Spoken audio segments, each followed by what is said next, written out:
Understanding Die on One's Sword, a deep dive.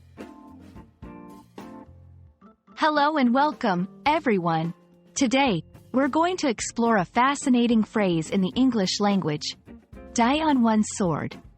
It's a powerful expression with deep historical roots, and understanding it can really enrich your comprehension of English literature, speeches, and everyday conversations.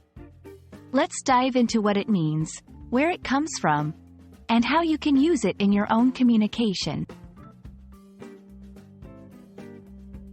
At its core, die on one's sword is a metaphorical phrase that means to accept responsibility for one's actions or failures, often leading to resignation or loss as a consequence.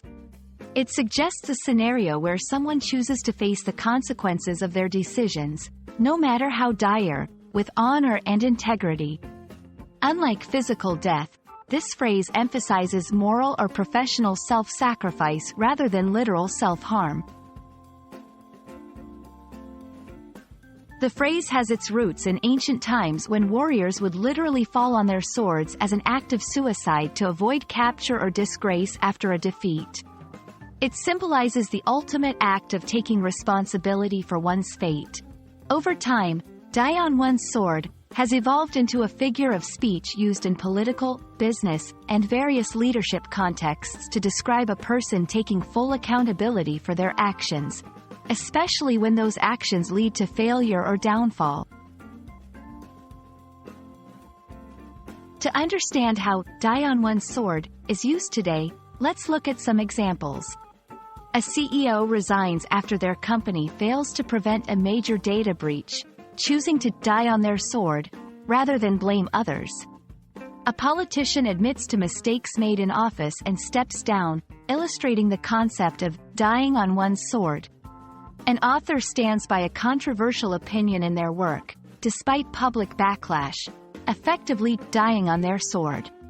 These instances show how the phrase can be applied in various situations, highlighting the dignity and accountability and the strength it takes to face the consequences of one's actions.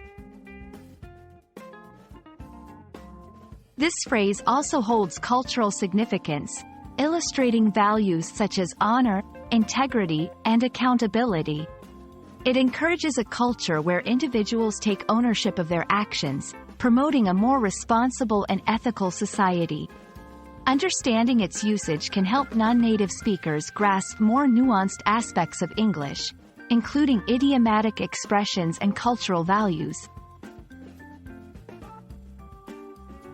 Thank you for joining me in exploring the rich meaning behind die on one's sword. I hope this discussion not only helps you understand the phrase better but also inspires you to appreciate the depth and beauty of the English language. Remember, learning idioms like this one can significantly enhance your fluency and comprehension. Keep exploring, and see you in the next video.